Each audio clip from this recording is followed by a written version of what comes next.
Bom dia, boa tarde, boa noite. Eu sou o Kalel e esse é mais um dia do nosso cronograma de leitura bíblica de capa a capa. Hoje nós estamos no nosso dia 96 e nós vamos fazer a leitura de 2 Samuel do capítulo 8 ao capítulo 12. Pegue sua água, seu café, seu chá, sente-se aqui comigo e bora para a leitura de hoje. Antes de mais nada, vamos fazer a recapitulação de ontem. O que a gente viu ontem, né? A gente viu que Isbosete, filho de Saul, é assassinado. Davi se torna rei sobre todo Israel. Davi conquista Jerusalém e a torna capital imperial, e a Arca da Aliança levada para Jerusalém. E Deus faz uma aliança com Davi, prometendo um reino eterno a ele, e também fazendo a ele a aliança davídica, a aliança pela qual o Messias, o governador sobre todas as coisas, seria da linhagem de Davi. E hoje nós vamos começar lendo pelo capítulo 8.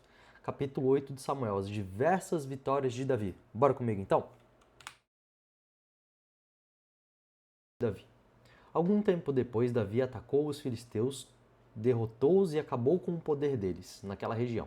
Ele também derrotou os moabitas, fez com que se deitassem no chão, mediu-os com uma corda e matou 2/3 deles. Assim os moabitas se tornaram escravos de Davi e lhe pagavam impostos. Então Davi atacou o rei de Zoba, Hadadezar, filho de Reobe, quando este foi tomar de novo as terras que ficam perto do rio Eufrates. Davi prendeu 1.700 cavaleiros de Hadadezar e 20.000 dos seus soldados de infantaria. Também aleijou os cavalos que puxaram os carros, deixando cavalos somente para 100 carros. Os sírios de Damasco foram socorrer Hadadezer e Davi matou 22.000 deles. Em seguida, colocou acampamentos militares na terra deles. Davi os dominou e eles lhe pagavam impostos. O Senhor Deus fez com que Davi fosse vitorioso em todos os lugares aonde ia. Davi tomou dos oficiais de Hadadezer os escudos de ouro que eles usavam e os levou para Jerusalém. Também levou uma grande quantidade de bronze das cidades de Betá, Berotai, que eram governadas por Hadadezer. O rei Toi, da cidade de Ramate, soube que Davi tinha derrotado todo o exército de Hadadezer, então enviou seu filho Jorão para cumprimentar Davi e para lhe dar parabéns por ter vencido Hadadezer. Aconteceu que Toi havia lutado muitas vezes contra Hadadezer. Jorão levou para Davi objetos feitos de prata, de ouro e de bronze, e o rei Davi os separou para serem usados na adoração ao Senhor, juntamente com a prata e o ouro que havia tomado dos povos que havia conquistado. Isso é, os Edomitas, os Moabitas, os Amonitas, os Filisteus e os Amalequitas. E fez a mesma coisa com parte do que havia tirado de Hadadezer. Davi se tornou ainda mais famoso quando voltou, depois de ter matado 18.000 Edomitas no Vale do Sal. Ele colocou acampamentos militares em todo o país de Edom e dominou o povo dali. O Senhor, Deus, fez com que Davi fosse vitorioso em todos os lugares aonde ia. Davi governou todo o povo de Israel e fez com que ele fosse sempre tratados com igualdade e justiça. Joabe, cuja mãe era Zeruia, comandava seu exército. Josafá, filho de Ahilude, era o conselheiro do rei. Zadok, filho de Aitube, e Aimeleque, filho de Abiatar, eram sacerdotes. Seraías era o escrivão. Benaías, filho de Joiada, era o chefe dos Queretitas e dos Peletitas. E os filhos de Davi eram sacerdotes. O que a gente pode verificar aqui, né, nessa primeira instância? A gente viu uma frase que foi repetida algumas vezes aqui, que é: o Senhor dava vitória a Davi aonde quer que ele fosse. Vai aparecer no versículo 6 e no versículo 13 e 14 ali, que a gente acabou de ver. Então, a primeira coisa que a gente tem que perceber aqui é que as vitórias de Davi não eram pouca coisa. A gente acabou de ver que ele pegou um estado quebrado, um povo dividido, que estava sem rei, logo em seguida se tornou rei e saiu vencendo todas as coisas. Não que isso já fosse uma novidade para ele, mas antes eram umas coisas que ele fazia no âmbito regional. Agora ele está fazendo isso tudo no âmbito de um país inteiro. É como se alguém que tivesse saído simplesmente de ganhar algumas guerras políticas no seu bairro, vamos dizer assim, na sua cidade, nesses lugares, começou a rondar pelo país inteiro, ganhando território para eles, de uma forma totalmente inimaginável, sabe? Na mão de Davi, o Estado de Israel, a nação de Israel começou a não simplesmente prosperar, mas a se tornar vitoriosa, e a gente vê que isso é por conta daquilo que o Senhor estava fazendo através dele. Uma coisa que a gente tem que deixar muito na mente aqui, que Davi não era vitorioso simplesmente porque ele era um super soldado, mas é porque ele andava debaixo da mão de Deus, porque ele fazia a vontade de Deus. Continuando aqui agora para o capítulo 9. Davi e Mefibosete. Certo dia Davi perguntou: será que alguma pessoa da família de Saul ainda está viva? Se está, eu quero fazer uma coisa boa para essa pessoa por causa de Jonatas. Havia um empregado chamado Ziba da família de Saul. Alguém lhe disse que fosse falar com o rei Davi. Você é Ziba? Perguntou o rei. Sim, sou eu mesmo, às suas ordens, respondeu ele. E o rei lhe perguntou: ainda existe alguém da família de Saul para que eu possa fazer alguma coisa boa? Como prometia a Deus, Ziba respondeu: sim, existe o filho de Jonatas, ele é aleijado dos 2 pés. Onde ele está? Perguntou o rei. Na casa de Maquir, filho de Amiel, na cidade de Lodebar, respondeu Ziba. Então o rei mandou buscá-lo. Quando Mefibosete, filho de Jonatas e neto de Saul, chegou, ele se ajoelhou e encostou o rosto no chão diante de Davi em sinal de respeito. Davi disse: Mefibosete, às suas ordens, senhor, respondeu ele. Não fique com medo, disse Davi, eu serei bondoso com você por causa de Jonatas, o seu pai. Eu lhe darei de volta todas as terras que pertenciam ao seu avô Saul, e você será sempre bem-vindo à minha mesa. Mefibosete se curvou novamente e respondeu: eu não valho mais do que um cachorro morto, porque o senhor é tão bondoso comigo. Então o rei chamou Ziba, o empregado de Saul, e disse: eu estou devolvendo a Mefibosete, o neto do seu patrão, tudo que pertencia a Saul e a sua família. Você, os seus filhos e os seus empregados cultivarão a terra para a família do seu patrão Saul e farão a colheita para que eles tenham comida, mas Mefibosete comerá sempre à minha mesa. Ziba tinha 15 filhos e 20 empregados. Ele respondeu: farei de tudo que o senhor mandar. Daí em diante, Mefibosete passou a comer junto do rei como se ele fosse filho dele. Mefibosete tinha um filho pequeno chamado Mica. Todos os que eram da família de Ziba se tornaram empregados de Mefibosete. Assim, Mefibosete, que era aleijado dos 2 pés, ficou morando em Jerusalém e todos os dias comia junto ao rei. Isso aqui é uma coisa que pode parecer meio receita de bolo, uma coisa meio nada a ver que está acontecendo ali. Claro, é um caso onde que Davi queria pegar alguém que era da descendência de seu amigo, né, profundo, Jonatas, que morreu em batalha, e queria fazer algum bem para ele. Mas eu gostaria que a gente olhasse isso com um pouquinho mais de cautela, para a gente ver exatamente de quem que a gente está falando. A gente não está falando de qualquer pessoa. A gente está falando de alguém aleijado, da família do antigo rei que perseguia ele. Ou seja, ele não tem nada de poderio político para poder ajudar ele em relação a ser um homem aleijado. Ele não teria nenhum tipo de influência.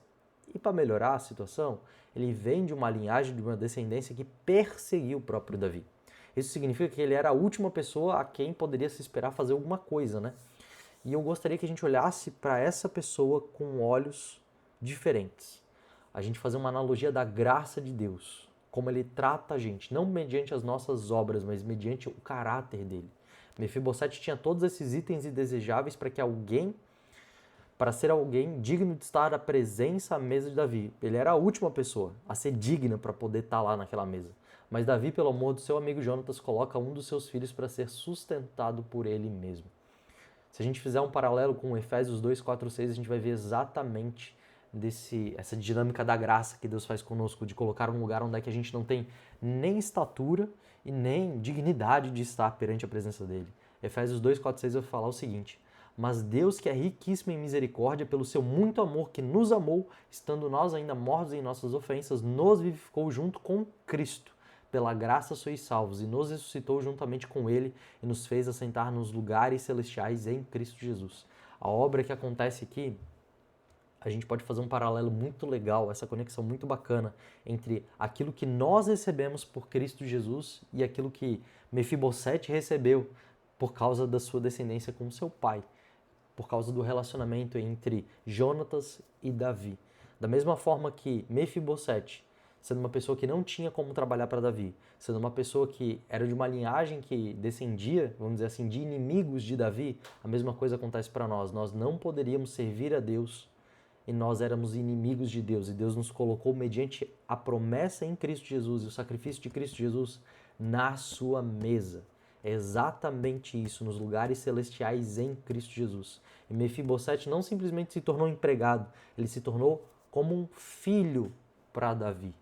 Sabe? Ele foi, vamos dizer assim, adotado por Davi. E é exatamente isso que acontece conosco a partir do âmbito de nós olharmos para a graça de Cristo para nós.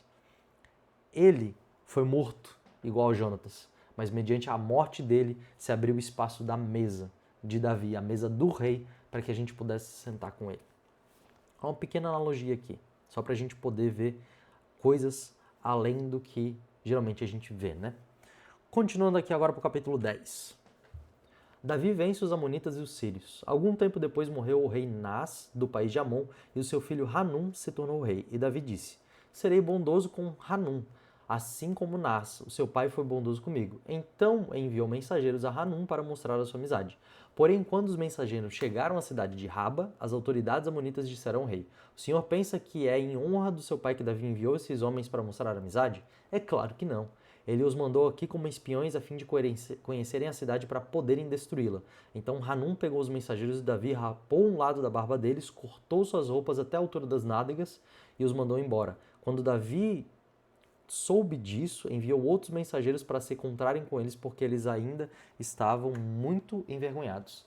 Davi mandou-lhes dizer que ficassem na cidade de Jericó, que só voltassem quando suas barbas tivessem crescido de novo. Os amonitas compreenderam que tinham feito de Davi um inimigo deles. Por isso contrataram 20.000 soldados sírios da cidade de Bet-Hoeb e Zoba.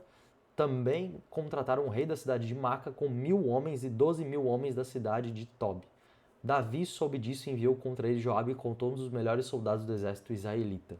Os amonitas saíram e tomaram posição na entrada da cidade de Raba, enquanto os outros, os sírios de Zoba e de Reob, e os homens de Tob e Maca tomaram posição em campo aberto. Joabe viu que as tropas inimigas os atacaram pela frente e por trás, então escolheu os melhores soldados de Israel e os colocou de frente para os sírios. Deixou o resto das suas tropas sob o comando de seu irmão Abisai, que as colocou de frente para os amonitas. E Joabe disse a Abisai: Se você perceber que os sírios estão me vencendo, venha me ajudar. E se os amonitas estiverem vencendo você, eu irei ajudá-lo. Seja corajoso, vamos lutar com firmeza pelo nosso povo, pelas cidades do nosso Deus. Que seja feita a vontade de Deus, o Senhor. Então Joabe e os seus soldados avançaram para atacar, e os sírios fugiram. Os amonitas viram os sírios fugindo, então também fugiram de Abisai e voltaram para dentro da cidade, e Joabe parou de lutar contra os amonitas e voltou para Jerusalém. Quando os sírios viram que tinham sido vencidos pelos israelitas, reuniram de novo todas as suas tropas. O rei Hadadezer mandou chamar os sírios que estavam no lado leste do rio Eufrates. Então eles foram até a cidade de Relã. Na frente deles ia Sobaque, o comandante do exército de Hadadezer. Quando Davi soube disso, reuniu as tropas israelitas, atravessou o rio Jordão e marchou para Elã. Lá os sírios tomaram posição de frente para os israelitas. A luta começou e os israelitas fizeram os sírios fugir. Davi e os seus soldados mataram 700 soldados que guiavam carros de guerra e 40.000 cavaleiros sírios. Feriam também Sobaque, o comandante inimigo, que morreu ali no campo de batalha. Quando os reis, que eram chefiados por Hadadezer, viram que tinham sido vencidos pelos israelitas, fizeram paz com ele, ficando debaixo do seu poder, e os sírios ficaram com medo de ajudar de novo os amonitas. Olha só que coisa bacana que a gente acabou de ver aqui no capítulo 10, né? Mais algumas vitórias de Davi acontecendo aqui. E um comentário bíblico latino-americano vai falar que o resultado dessa guerra foi algo desnecessário, provocado por uma conduta infantil e alimentada por uma suspeita infundada. Às vezes a gente vai ver que uma brincadeira infantil pode nos colocar em pé de guerra com alguém que vai nos destruir, que foi o caso desse príncipe, que na verdade era uma criança. Outra coisa muito engraçada que a gente vai ver aqui, não é engraçado, mas uma coisa muito profunda, é que Davi não teve uma atitude muito compassiva, com seus próprios servos, buscando restaurar a honra e a dignidade deles, para voltarem da sua jornada por mais que mal sucedidos, mas de cabeça em pé. O momento que Davi está falando para eles ficarem na cidade de Jericó, até que a barba deles crescessem, foi justamente para que eles não voltassem como alguém que tivesse sofrido algum tipo de retaliação ou algum tipo de desonra e todas essas coisas, como eles simplesmente tivessem voltado para a cidade como mais um dia qualquer. Você já imaginou você receber uma ordem do seu chefe e falar o seguinte: cara, eu sei que você foi aí negociar com um cliente nosso, ele te distratou, ele fez alguma coisa que realmente você passou vergonha. Eu vou fazer o seguinte, tô te pagando uma semana aí para você ficar num resort, para dar uma acalmada na cabeça e para quando você voltar aqui, você voltar na sua plena dignidade. Foi basicamente isso que Davi fez. Davi olhou para os seus com empatia. E isso é uma coisa que a gente precisa ter dentro da nossa liderança espiritual, dentro da nossa liderança dentro das empresas, liderança dentro do nosso país, de manter e restaurar a honra daqueles que tanto nos servem, quanto também levam as nossas palavras. Vamos continuar aqui então? Capítulo 11, o famigerado capítulo 11 de 2 Samuel. Davi e Batseba. Na primavera seguinte, época do ano em que os reis costumavam sair para a guerra, Davi mandou que Joabe, os seus oficiais e o exército israelita fossem atacar os inimigos. Eles venceram os amonitas e cercaram a cidade de Raba, mas Davi ficou em Jerusalém. Uma tarde, Davi se levantou depois de ter dormido um pouco e foi passear no terraço do palácio. Dali viu uma mulher muito bonita tomando banho. Aí ele mandou que descobrisse quem era aquela mulher e soube que era Batseba, filha de Eliã e esposa de Urias o Heteu. Então Davi mandou que alguns mensageiros fossem buscá-la e eles trouxeram a Davi e Davi teve relações com ela. Batseba tinha justamente terminado o seu rito mensal de purificação e ela voltou para casa e depois descobriu que estava grávida e mandou um recado a Davi contando isso. Davi mandou então essa mensagem a Joabe: mande que Urias o Heteu venha falar comigo. E Joabe obedeceu. Quando Urias chegou, Davi perguntou a ele se Joabe e as tropas estavam bem e como estava indo a guerra. Depois disse a Urias: vá para casa e descanse um pouco. Urias saiu e Davi mandou levar um presente à casa dele, mas Urias não foi para casa. Em vez disso, dormiu no portão do palácio junto com os guardas do rei. Quando Davi soube que Urias não tinha ido para casa, perguntou-lhe: você acaba de voltar depois de ter ficado fora por muito tempo. Por que não foi para casa? Urias respondeu: os homens de Israel e de Judá estão longe, na frente da batalha, e a arca da aliança está com eles. O meu comandante Joabe e os seus oficiais estão acampados ao ar livre. Como poderia ir eu para casa, comer e beber e dormir com a minha mulher? Juro por tudo que é sagrado que nunca poderei fazer isso. Então Davi disse: fique aqui o resto do dia, amanhã eu mandarei de volta. E Urias ficou em Jerusalém naquele dia e no dia seguinte. Davi convidou-o para jantar e fez com que ele ficasse bêbado. Mesmo assim, Urias não foi para casa naquela noite. Em vez disso, dormiu no seu cobertor no quarto da guarda do palácio. Na manhã seguinte, Davi escreveu uma carta a Joabe e a mandou para Urias. Davi escreveu o seguinte: põe Urias na linha de frente, onde a luta é mais pesada, depois se retire e deixe que ele seja morto. Por isso, enquanto estava cercando a cidade, Joabe mandou Urias para um lugar onde sabia que o inimigo estava mais forte. E as tropas inimigas saíram da cidade, lutaram contra as forças de Joabe e mataram alguns oficiais de Davi. E Urias também foi morto, então Joabe mandou a Davi notícias da batalha. Ele disse aos mensageiros o seguinte: se depois que você contar ao rei tudo sobre essa batalha e ele ficar zangado e perguntar por que vocês chegaram tão perto da cidade para lutar contra eles, não viram que eles poderiam atirar flechas do alto da muralha? Vocês não lembram como Abimeleque, filho de Jeruzebete, foi morto na cidade de Tebes, onde uma mulher atirou de cima da muralha uma pedra de moinho e o matou? Então por que vocês chegaram tão perto da muralha? Se o rei perguntar isso, responda: Urias, seu oficial, também foi morto. Então o mensageiro foi e disse a Davi o que Joabe tinha mandado. O mensageiro disse assim: os inimigos eram mais fortes do que nós e saíram para fora da cidade para lutar em campo aberto. Mas nós os forçamos a voltar para o portão da cidade. Então eles atiraram flechas do alto da muralha contra nós, e alguns dos seus oficiais foram mortos, e o oficial Urias também morreu. Davi respondeu ao mensageiro: anime Joabe e diga-lhe que não fique preocupado, pois numa batalha nunca se sabe quem vai morrer. Diga-lhe que ataque com mais força até conquistar a cidade. Batseba soube que o marido tinha morrido e chorou por ele. Depois que passou o tempo de luto, Davi mandou trazê-la para o palácio, e ela se tornou sua esposa e lhe deu um filho. Mas o Senhor não gostou do que Davi havia feito. Então, acabamos de ver aqui o pior pecado de Davi. E não só o pior pecado, mas uma conjunção de vários pecados. A gente vai ver que tudo isso no versículo 1, começou pelo simples fato da preguiça. Bendito seja aquele soninho da tarde, né? Aquele momento assim que eu tenho um monte de coisa para fazer, mas eu vou falar assim: não, eu vou descansar um pouquinho mais aqui. Se Davi tivesse ido à guerra, se Davi tivesse no lugar onde ele deveria estar fazendo o que ele devia estar fazendo, ele não teria cometido o pior pecado da vida dele. Então, basta simplesmente um toquinho desse tamanho aqui para a bola de neve começar, né? A discussão teológica a respeito de se foi um abuso ou se foi algo consentido por parte de Batseba, que existe, tem dois lados muito salientados e opiniões muito fortes a respeito disso. Mas o texto não deixa claro que possa ter ocorrido aqui em relação a Batseba. O texto foca em Davi, tanto que é o pecado de Davi, não o pecado de Batseba, nesse sentido. temos que ponderar aqui quais são as situações que a gente está encontrando no texto. Davi é um monarca e a palavra dele é a lei. O marido de Batseba, que também era um guerreiro, estava na guerra. Ou seja, ela estava desprotegida e foi chamado ao Palácio Real, o que indica uma escolta de outros guerreiros. A Bíblia não deixa clara a parte do abuso, a Bíblia deixa clara a parte do abuso de poder por parte de Davi e por ser uma completa autoridade. Se Batseba simplesmente entendeu que não poderia fazer nada, ou se foi um ato com consentimento e desejo, a gente não sabe. Mas a ênfase é do pecado de Davi e não de Batseba. Logo em seguida se descobre a gravidez dela, podendo ser uma série da parte de Davi, tentando uma série de tentativas para conseguir encobrir sutilmente o seu pecado.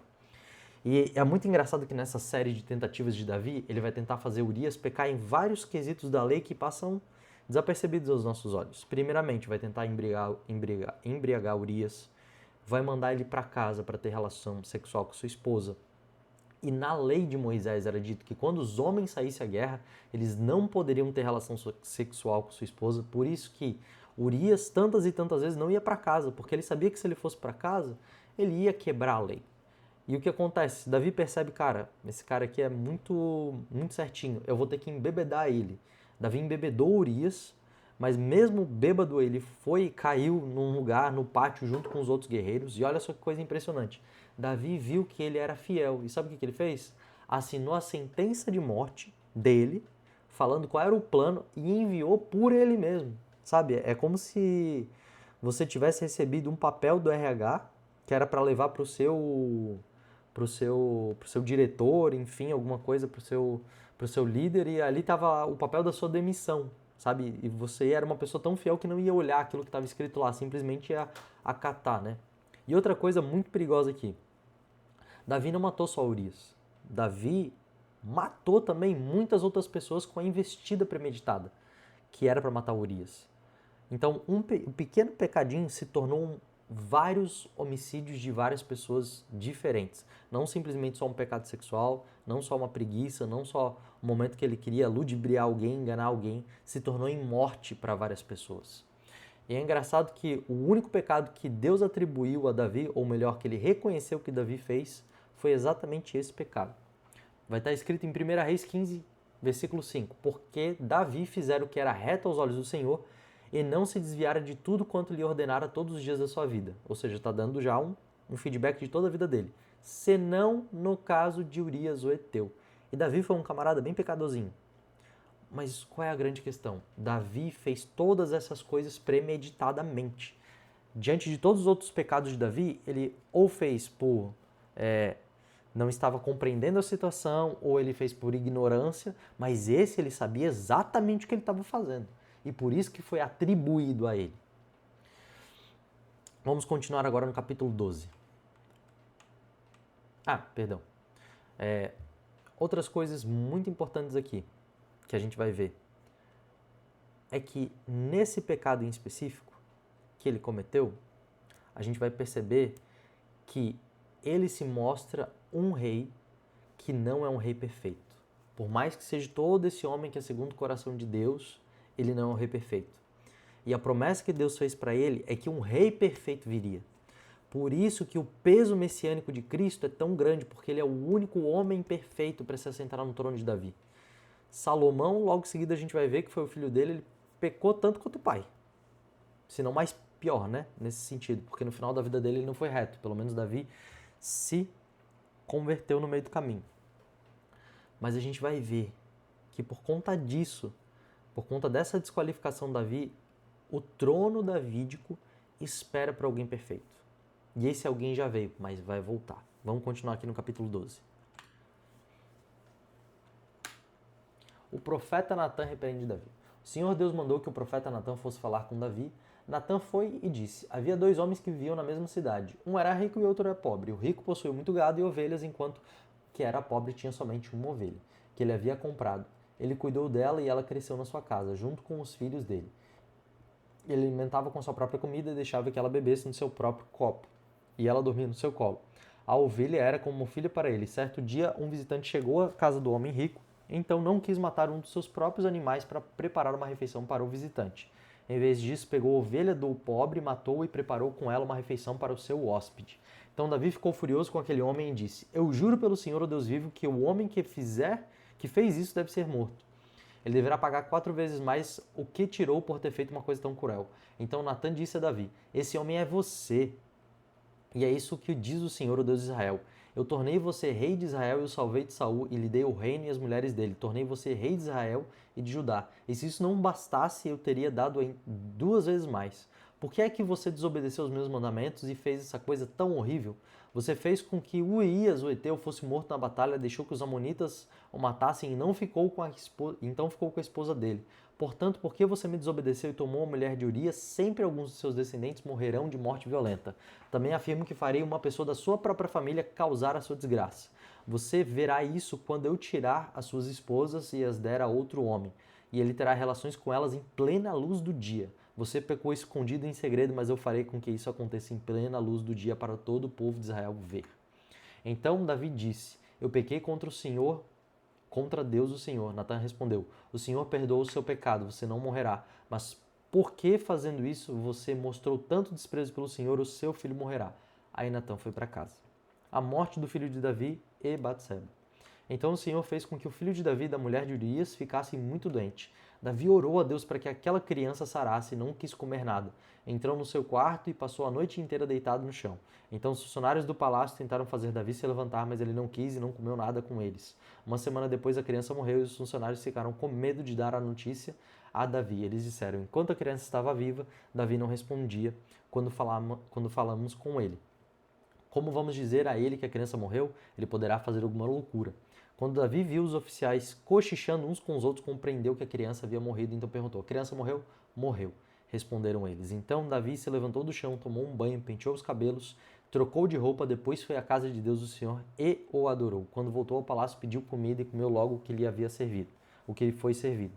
Aí os seus oficiais disseram: Nós não entendemos isso. Enquanto o menino estava vivo, o Senhor chorou por ele e não comeu nada, mas logo que morreu, o Senhor se levantou e comeu. Sim, respondeu Davi. Enquanto o menino estava vivo, eu jejuei e chorei porque o Senhor poderia ter pena de mim e não deixar que ele morresse. Mas agora que está morto, por que jejuar? Será que eu poderia fazê-lo viver novamente? Um dia eu irei para o lugar onde ele está, porém ele nunca voltará para mim. O nascimento de Salomão. Então Davi consolou sua esposa Batseba, teve relações com ela e ela deu à luz a um filho a quem Davi deu o nome de Salomão. Deus o amou o menino e mandou que o profeta Natã lhe desse o nome de Gedidias, porque o Senhor Deus o amava. Davi conquista a cidade de Rabá.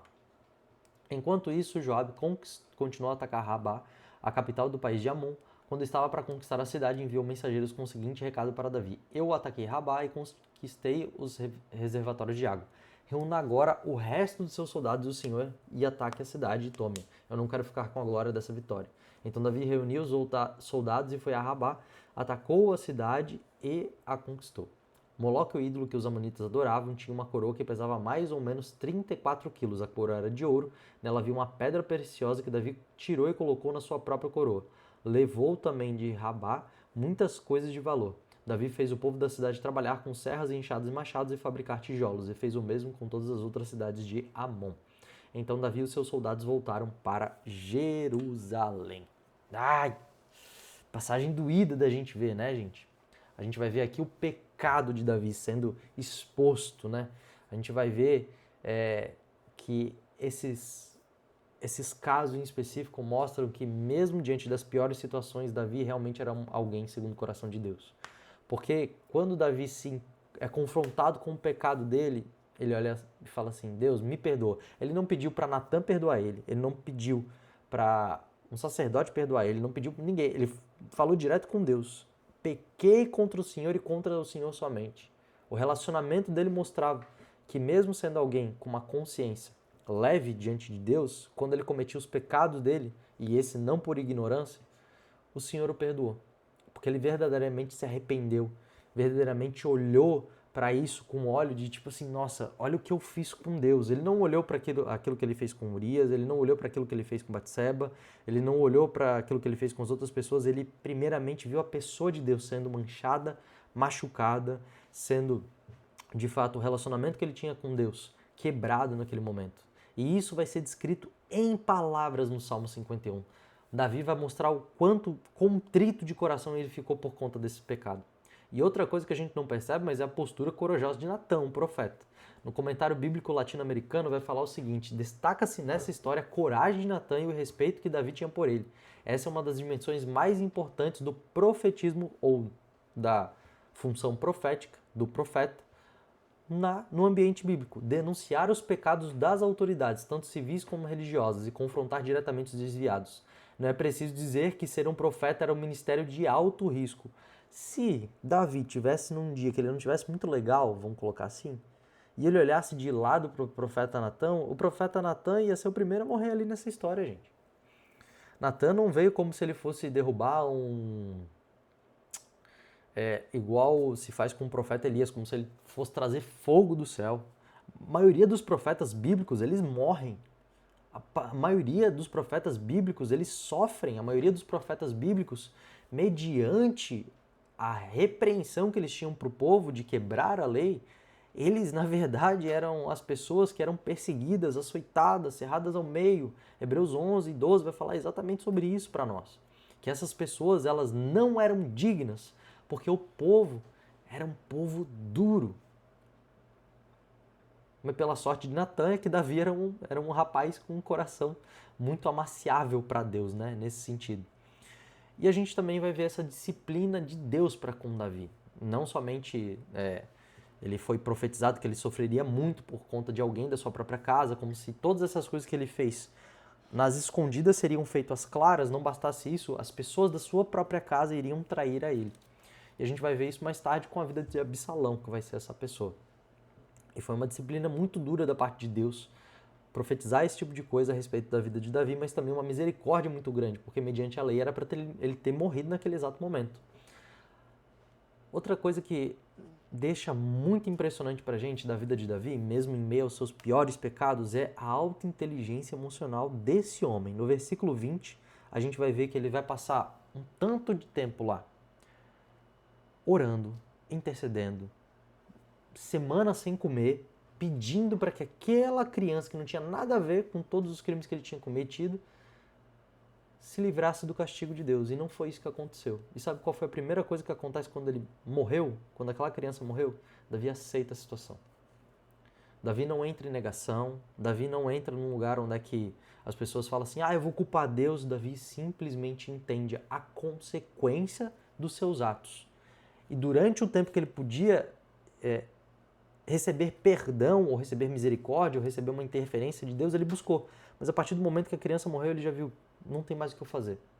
Eu simplesmente vou aceitar a realidade. E sabe o que acontece quando a gente aceita essa realidade dura da disciplina de Deus? Acontece exatamente o que? A restauração. E a gente vai ver que logo em seguida, alguns versículos após isso, a gente vai ver que o filho da restauração, que é Salomão e futuro rei de Israel, nasce. E olha só que coisa engraçada que acontece. A pessoa a qual decretou que o filho dele ia morrer, que Davi poderia ter um baita de uma amargura com o profeta Natã, foi exatamente a pessoa a quem ele entregou esse filho que nasceu, num ato de redenção. E o que Natã falou a respeito desse filho? Gededias, por amor do Senhor, ou seja, um filho da restauração, um filho de amor ao Senhor, um filho que olha para aquilo que Davi fez no passado e não tenta ressignificar o passado. Ele entende o que aconteceu no passado. Ele não tenta amenizar o passado, mas ele fala, agora, a partir de agora vai ser diferente. Quantas vezes a gente não poderia simplesmente olhar para o passado como ele é e entender que a gente precisa mudar agora e mudar. Não adianta a gente tentar mudar o passado. O passado já passou. O que vale agora é a gente tomar o presente e seguir com as consequências do passado, mas saber que Deus, mesmo nas nossas decisões erradas, Deus tem prazer em ser misericordioso e mais do que isso, Ele tem prazer em restaurar o nosso passado, cultivar um presente e nos gerar um futuro. Essa foi a nossa leitura de hoje. E quais são as reflexões que a gente tira mediante isso?